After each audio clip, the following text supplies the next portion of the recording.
injury updates in the National Football League, I will bring you a weird story. Person finds a Lego up his nose nearly 26 years after putting it there as a kid. 26-year Lego inside the nose. Yeah. How about that? What do you call that? Stupid.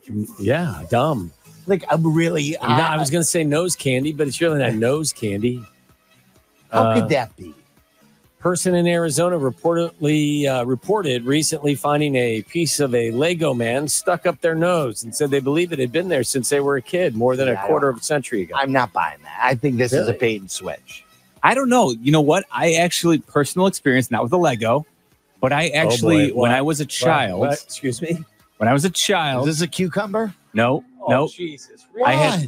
If you had a cucumber stuck 5 years old, for 26 years, it would rot. No, it wasn't. It was probably What's wrong with you? It was probably a couple months. Your kids are probably on their way downtown on the train listening to you say horrible things right now. Go ahead. When I was a kid, I was probably 5 years old. I had like a toy, and it was a toy dog, and it came with like a sponge that was like a bone. And for some reason, I remember ripping. Did it vibrate at all? No. See, now you're getting in on it. No, it was. I just wanted to know. It was a sponge. And I remember, maybe it was like 3 or 4. And I remember carrying. It's a dog with a sponge? Okay, so it was a dog toy. Yeah. But I think it was a bath toy. And it had a sponge that was shaped like a bone. And I remember ripping the bone, like this sponge, ripping it apart and putting it up my nose. And I actually, months later, my mom took me to the doctor because I was probably having trouble breathing. Why did you do that? Who knows? I was 2 or 3 years old, maybe 4. Okay. I don't know. Yeah, you were. But here's the thing. This person said. You had, that's what I mean. Like, you had trouble breathing. There's no way you could possibly have a Lego stuck in your nose for 26 years and not realize it's there and complain about it. Where would it go? This person's name wouldn't is go anywhere. It'd basically stick in your nasal cavity and so you had someone remove it. Similar thing. This person's name is Norton. Lives in Phoenix. Said they always wondered why they had multiple breathing issues growing up, including sleep apnea and asthma. In a video, Norton said sometime in the 90s, around age 6 or so, they shoved a Lego man piece up their nose. Said that the mother thought she'd got it out, but a small piece of the toy secretly remained in his nose. Like probably the head disconnected, the little Lego guys. See, no, if he's got all the sleep apnea and he's got asthma, aren't they going into the nose and down the throat to check? You'd think the airwaves. Maybe it's maybe you got a bad ear, nose, and throat doctor. Well, maybe this is the first time though he's actually gone to a doctor. Wouldn't it feel like the feeling when you have a crusty booger in your nose and you can't get it out? How bad that is, and you're like, I gotta get this out. Imagine having a Lego stuck there for 26 years. Yeah, but I think there's no way. But there's never been a crusty booger I couldn't actually extract from my nose. That's over what the I course mean. Of time. So wouldn't you know that something's in there, something's wrong? Yeah, I would think so. That would suck, though. You would be trying to farmer's blow and nothing's coming out. Don't be sticking toys in your orifices. Yeah, in any hole. That's what I said. Yeah. Do you know Tiger Woods underwent another surgery on his back? That man has. You would never think that golf would do what it has done to a human being, but. Well, is this all from golf? Is that part of the accident? I know that the car crash created an open fracture on his leg. He had a compound fracture leg, but it affects everything. Yeah. Well, I don't know, but another surgery. Tiger Woods for him. has been sticking toys in orifices? I don't think so. Okay. Russell Wilson's questionable for the Broncos. This will be Justin's start. Yes. Banged up Buccaneers go to Detroit without at least 3 of their starters. Bengals may be without T. Higgins. He's dealing with a hamstring injury and just an overall disposition of unhappiness. That was me adding that. That's not listed. Jordan Addison has been ruled out against the 49ers.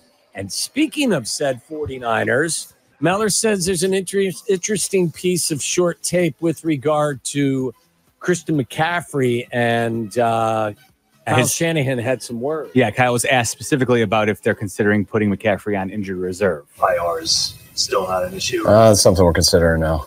Yeah, yesterday was his worst day. It's on and off, but with it yesterday having the most pain, something we're going to be discussing here in the next 24 hours. That doesn't sound good. It doesn't, but I think that's a team that also plays the long game. If we can't have Christian McCaffrey for 6 weeks, that sucks, but we'll be okay. But for this injury to be getting worse, and then we've heard about the Achilles too. Like, is calf just a dialed up way to say there could be an Achilles issue? Could be. You know, again, how these guys kind of keep everything to themselves, including the Packers.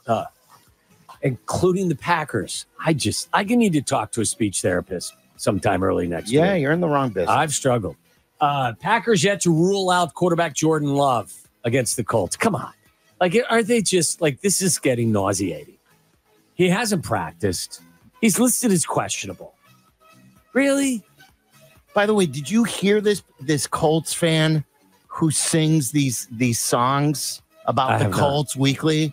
Did you I send out a sound sheet? Did you click on this when I sent it out? Not today. I was busy. I normally do, but I didn't hear it this time. Where is it now? I saw it earlier, but we've added so much sound. It's right here. Right, so it's this guy in front of his computer. I don't know the big backstory. Colts fan Seth. I thought this was funny. Mellor didn't think it was funny. I think it's funny in a Napoleon Dynamite type way. And it's got a lot of like retweets and stuff. It's picked up steam. And this is his version of like the Go Colts song or whatever it's called against the Packers. And he dials it up.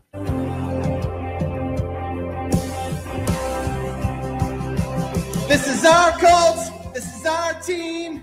We bleed blue. This is our Colts. Whether win or lose, we love them. For the shoe, beat the Packers. Let's pack them down with our shoes. This is our team. Go Colts. Let's pack them down with our shoe. That's got to be a spoof. It's the horseshoe. Pack them down with our shoe. You got to watch Packers by 2 touchdowns. Packers by 2 touchdowns. Mel, are you in with me? Packers by 2 scores. I was against your Dolphins play yesterday, but yeah. I know. I bought you lunch. No, I can't wait next week to hear the Bears version of that song. Right? Bears Colts. I can't. You can't. Should we have him on? It's probably going to be like. Give me one more time. Come on. Hence the reason why I didn't reference your sound sheet. This is our Colts. This is our team. We bleed blue. This is our Colts. Whether win or lose, we love them. For the shoe, beat the Packers. Let's pack them down with our shoes. This is our team. Go Colts. The sound of a Colt. I bet you played that between Tom Thayer's the sound of Tom Thayer's football ecstasy and the Colt song. I bet you couldn't get to sleep last night. Oh, man. All right. We are pressed for time.